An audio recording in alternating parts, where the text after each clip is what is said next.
AstraZeneca की vaccine Covishield के दुष्प्रभाव सामने आने के बाद से टीकाकरण करा चुके लोगों के मन में कई तरह का डर बना हुआ है। अप्रैल के आखिरी हफ्ते में वैक्सीन निर्माता कंपनी ने ब्रिटेन की कोर्ट में स्वीकार किया था कि टीकाकरण करा चुके लोगों को दुर्लभ स्थितियों में खून का थक्का बनने की समस्या हो सकती है। वैसे तो इस संबंध में स्वास्थ्य विशेषज्ञों ने स्पष्ट किया है कि वैक्सीन से होने वाले दुष्प्रभाव काफ़ी दुर्लभ हैं। 10 लाख लोगों में 7-10 में इस तरह के दुष्प्रभाव हो सकते हैं, इसलिए टीकाकरण करा चुके लोगों को डरने या घबराने की ज़रूरत नहीं है।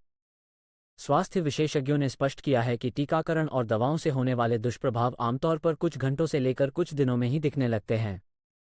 चूंकि ज़्यादातर लोगों को वैक्सीन ले चुके 2 साल से अधिक का समय बीत चुका है, ऐसे में अब टीके से होने वाले दुष्प्रभावों को लेकर चिंतित होने का ज़रूरत नहीं है।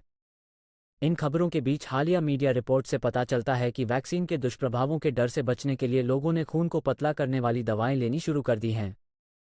इस बारे में स्वास्थ्य विशेषज्ञों ने चेतावनी जारी करते हुए कहा है कि बिना डॉक्टरी सलाह के ब्लड थिनर जैसी दवाएं गंभीर समस्या कारक हो सकती हैं। इस तरह की गलतियां करने से बचना चाहिए। पहले जानिए क्या होती हैं ब्लड थिनर दवाएं।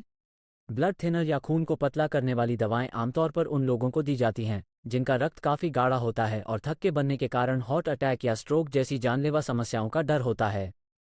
ये दवाएं शरीर में रक्त का थक्का बनाने की प्रक्रिया को धीमा कर देती हैं। हालांकि बिना डॉक्टरी सलाह के इन दवाओं का सेवन गंभीर और जानलेवा दुष्प्रभावों को बढ़ाने वाले हो सकते हैं। वैक्सीनेशन के बाद इसकी मांग बढ़ने का क्या कारण है?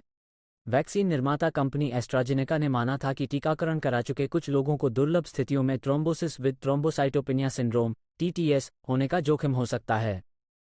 डॉक्टर थ्रोम्बोसिस शब्द का उपयोग रक्त का थक्का बनने की समस्या के रूप में करते हैं। ये रक्तवाहिकाओं को अवरुद्ध कर सकता है। कभी कभी यह शरीर के कुछ हिस्सों में रक्त के प्रवाह को बाधित भी कर सकता है। थ्रोम्बोसाइटोपेनिया तब होता है जब किसी व्यक्ति में प्लेटलेट काउंट कम हो जाता है। प्लेटलेट्स रक्त के महत्वपूर्ण घटक होते हैं जो प्रतिरक्षा प्रतिक्रिया में मदद करते हैं। मीडिया रिपोर्ट्स के मुताबिक इस तरह के खतरों से बचने के लिए कई लोगों ने खुद से ही ब्लड थिनर लेना शुरू कर दिया है।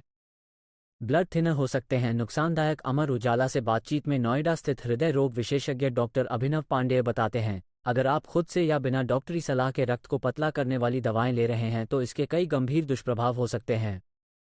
ये गंभीर रक्तस्राव का कारण बन सकती है। इसमें नाक और मसूड़ों से खून आने, थोड़ी से कटने के बाद बहुत ज़्यादा खून बहने जैसी दिक्कतें देखी जाती रही हैं। इसके अलावा खून को पतला करने वाली दवाओं के कारण चक्कर आने, मांसपेशियों में कमजोरी, बालों के झड़ने और चकत्ते पड़ने का भी खतरा हो सकता है। गंभीर मामलों में ही होती है इन दवाओं का ज़रूरत। डॉक्टर अभिनव बताते हैं, हर किसी को इन दवाओं की आवश्यकता नहीं होती है। हृदय या रक्त वाहिकाओं के विकार वाले लोग, हृदय गति में असामान्यता, एट्रियल फिब्रिलेशन, या फिर जिन लोगों में कुछ अंतर्निहित बीमारियों के कारण खून का थक्का जमने का खतरा अधिक होता है, उन्हें डॉक्टर आवश्यकतानुसार इन दवाओं की सलाह दे सकते हैं। बिना डॉक्टरी सलाह के इन दवाओं का सेवन बिल्कुल नहीं करना चाहिए।